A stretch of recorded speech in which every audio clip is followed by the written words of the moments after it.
انتخابات کے لیے کہا تھا کہ نئے انتخابات کی تیاری کریں، جبکہ گزشتہ ایک دو روز پہلے جماعت اسلامی کی جانب سے کہا یہ جا رہا ہے کہ آپ تو جیتے ہوئے ہیں، 45 فارم ہیں آپ کے پاس، تو آپ اس کے لیے کیوں نہیں لڑ رہے؟ وہ یہ کہہ رہے ہیں کہ دال میں کچھ کالا ہے بلکہ دال ساری کالی ہے، یہ معاملہ کیا ہے؟ بڑے آپ زبردست سوال کرتے ہیں، لیکن جہانگیر بھائی جیسے کرتے ہیں وہ تو پھر کمال ہی ہے نا جی۔ تو بات یہ ہے کہ جو معاملہ یہاں پر خان صاحب نے بات کی الیکشن کی، تو انہوں نے سینیریو کے اندر کی ہے کہ یہ حکومت جو ہے یہ نہ مہنگائی کنٹرول کر سکتی ہے، نہ یہ جو ہے ملک کے اندر معیشت کنٹرول کر سکتی ہے، نہ یہ اکانومی کنٹرول کر سکتی ہے، نہ یہ لا اینڈ آرڈر کی سچویشن کنٹرول کر سکتی ہے، کیونکہ یہ جیلی حکومت ہے۔ تو اس لیے انہوں نے کہا کہ یہ بھاگ جائیں گے، تو بھاگنے کے بعد ڈیفینیٹلی الیکشن ہوتا ہے۔ پہلی ڈیمانڈ ہماری یہ ہے کہ فارم 45 کے مطابق جو ہمارے جیتے ہوئے ہیں ان لوگوں کو جو ہے وہ اقتدار دیے جائے، انہیں بٹھایا جائے، اور سیکنڈ ہماری یہ ہے کہ جب یہ بھاگیں تو فری اینڈ فیئر الیکشن ہو۔ جیسے پہلا ڈاکہ ڈالا گیا ہے، یہ ڈاکہ ایسے ہی ڈالا گیا تو ملک جو ہے مزید جو ہے وہ پیچھے جائے گا، آگے نہیں بڑھے گا۔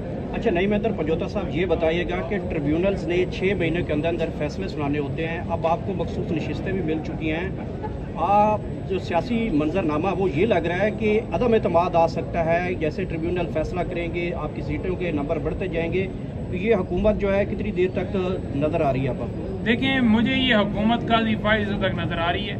قاضی فائز کے بعد جو ہے جو جسٹس منصور صاحب ہیں وہ آئیں گے تو حکومت یہ نہیں رہے گی۔ اس کی ریزن کیا ہے؟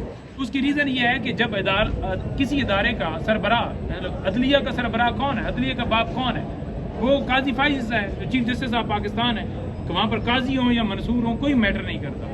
لیکن اگر اس سیٹ کے اوپر بیٹھا ہوا کوئی جج جو ہے انصاف نہیں دے گا تو ڈیفینیٹلی ملک کے اندر وہ نیچے تک یہ معاملہ چلے گا، اور اگر وہاں پر بیٹھا ہوا کوئی بندہ انصاف دے گا، قانون کی بات کرے گا، تو وہ ایک اور سینیریو کے اندر بات چلی جائے گی، اور پھر جب اس سینیریو کے اندر بات جائے گی تو پھر ان کو گھر جانا پڑے گا۔ اور اسی وجہ سے یہ کہہ رہے ہیں کہ جب یہ بات ہوگی، جب یہ قاضی فائز جب جائیں گے تو اس کے بعد ان کے چانسز اور الیکشن والا معاملہ اٹھ سکتا ہے جو دھاندلی ڈاکہ ڈالا گیا، کیونکہ قاضی فائز صاحب نے تو اس درخواست کو بھی ہاتھ نہیں لگایا، اور اسی وجہ سے نہیں لگایا کیونکہ وہاں پر جب ہاتھ لگانا تھا تو فارم 45 منگوانے پڑتے تھے۔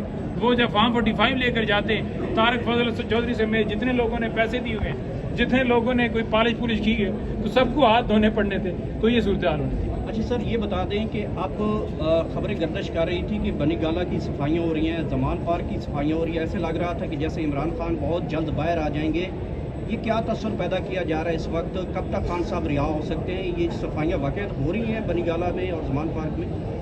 دیکھیں، اس ملک میں مکمل جو صفائی ہے نا وہ بالکل کرنے والی ہے، جس میں ڈڈو شڈو سارے جتنی بیٹریاں شیٹریاں ہیں وہ ساری نکالنی پڑیں گی۔ ڈڈو کس کو کہہ رہے ہیں؟ میں اب نام نہیں لیتا کسی کو، لیکن نہیں بتانا ضروری نہیں ہے، تو مطلب یہ ہے کہ صفائی تو ہونے والی ہے، لیکن جب خان صاحب آئیں گے تو انشاءاللہ آپ دیکھیں گے کہ پھر پورا پاکستان ویلکم کرے گا۔ عمران خان کے ایک جھلک کے لیے لوگ بےتاب ہیں، اور دوسری طرف آپ دیکھ لیں کہ یہاں سارا دن ٹک ٹاکیں بنائی جاتی ہیں، سوائے نون لیگ کے جو چند فارم 45 والے ان کے علاوہ ان کو دیکھتے ہی کوئی نہیں ہے، اور کہتے ہیں پرفارمنس ہو رہی ہے۔ پرفارمنس کس بات کی ہو رہی ہے بھائی؟ پرفارمنس یہ ہوتی ہے۔ کل جماعت اسلامی کی خواتین نے عمران خان کے حق میں نعرے بازی کی ہے، انہوں نے کہا ہے کہ جی ایک شیر کو جیل میں بند کر کے الیکشن کروایا گیا، وہ شیر باہر ہوتا تو آج حالات اور ہوتے۔ یہ جماعت اسلامی کے کارکن جو ہے وہ نعرے اچھا، کل میں جماعت اسلامی کے ایک بھائی کے ساتھ شو میں بیٹھا ہوا تھا، تو انہوں نے بڑی اچھی بات کی۔ انہوں نے کہا کہ ہم عمران خان صاحب کی رہائی کا مطالبہ کرتے ہیں، جیلی مقدمات جو بنائے گئے ہیں ان کو ختم کرنے کا مطالبہ کرتے ہیں، اور ہم فارم 45 کی بھی بات کرتے ہیں۔ تو یہ ان کی خوشائن بات ہے، اور انہوں نے ہمیں یہ کہا ہے کہ ہم خان صاحب کی رہائی اور جو فارم 45 ہے اس کے حوالے سے بھی جو ہے وہ بات کرنے کے لیے تیار ہیں، اور انہوں نے ہماری طرف قدم بڑھایا کہ آپ ہمارا ساتھ دیں۔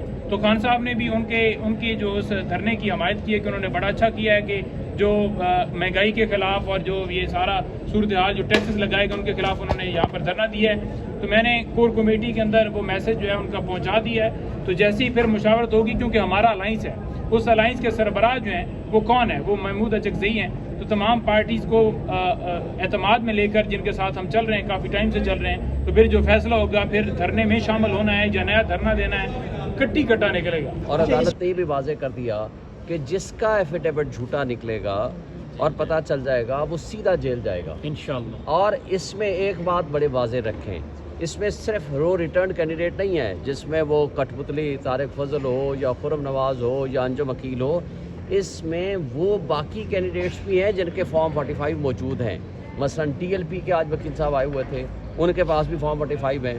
مصطفیٰ نواز کھوکھر کے آئے ہوئے وکیل ان کے پاس بھی فارم 45 ہیں. اسی طرح باقی جماعت اسلامی کے ہیں ان کا بھی فارم 45 ہے.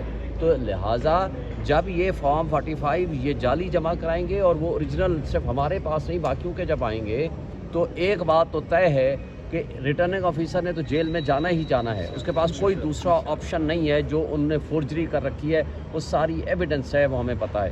آج اس سے زیادہ اہم بات یہ ہے کہ ای ایم ایس سسٹم جو بنایا گیا تھا وہ کچھ 28 کروڑ روپے کے قریب انہوں نے جو جان بوجھ کے اس دن نیٹ بند کیا, اس کا مقصد یہی تھا کہ ہم یہ کہہ سکیں کہ جناب ای ایم ایس سسٹم کام نہیں کر رہا تھا. حالانکہ اس کے اندر لاء میں یہ موجود ہے کہ جو ہی پریزائڈنگ آفیسر وہ ریزلٹ بنائے گا اس کی وہ تصویر لے گا, سنیپ شاٹ لے گا اور وہ تصویر الیکٹرانکلی بھیج دے گا. جو ہی بلکہ ان کی اپنی ویب سائٹ پہ بھی موجود ہے, ان کی الیکشن کمیشن کی وہ ویڈیو بھی موجود ہے کہ بغیر نیٹ کے بھی یہ کام کرے گا یہ سسٹم. تو یہ پابندی تھی عدالت کی اور عدالت نے کہہ دیا ہے کہ ای ایم ایس کا ریکارڈ بھی لے کر آئیں. اب اس کے اندر انہوں نے اگر ان کو اریز کر کے ختم کر کے دوبارہ نئے داخل کیے ہیں تو بھی وہ ریکارڈ سامنے آ جائے گا. وہ جب اس کا فورینسک ہوگا کہ کس تاریخ کو انہوں نے اس کو ڈیلیٹ کیا اور کس تاریخ کو دوبارہ جمع کرایا.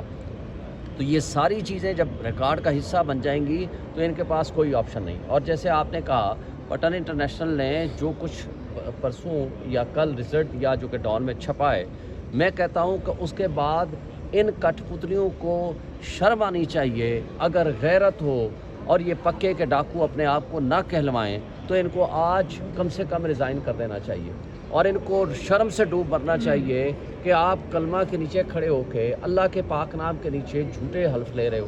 اور آپ کو پتہ ہے کہ طارق فضل نے ٹی وی میں بیٹھ کے کہا, اس کو کہا گیا کہ آپ حلف لے لو, اٹھائیں قسم, آپ جیتے ہو. وہ کہتا ہے میں عدالت میں قسم دوں گا. عدالت میں قسم تو دور کی بات ہے, آج آیا بھی نہیں ہے. اور آپ نے سوال کیا تھا کہ کدھر ہیں ان کے فارم 45, یہاں آیا تھا ایک دن لہرانے کے لیے, میرے پاس فارم 45 میں.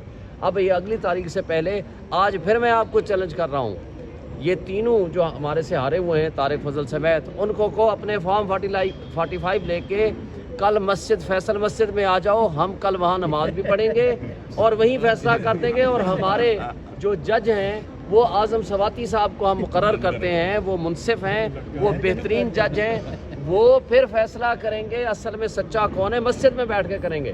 اور یہی اس کا حل ہے. میں آپ کے توسط سے کہہ رہا ہوں, اگر یہ بھی نہیں مانتا تو اس کو کہو کہ آپ پریس کلب میں آ جاؤ, وہاں اپنے فارم لے آؤ, ہم بھی اپنے فارم رکھیں گے. وہ تمہاری کٹنگ, تمہارا فراڈ اور جس طرح جرائم کی آماج گاہ الیکشن کمیشن بنا ہے, جس طرح ریٹرننگ آفیسرز بنے ہوئے ہیں, وہ سب آپ کے سامنے ہیں. اور اس رپورٹ, آڈٹ رپورٹ آنے کے بعد مجھے بتائیں پٹن نے یا فافن نے یا پیل ڈاٹ نے جو رپورٹس دی ہیں, مجھے بتائیں کہ اس میں ہمارا کیا عمل دخل ہے. اور یہ اسلام کے حلقے اس لیے بھی اہم تھے.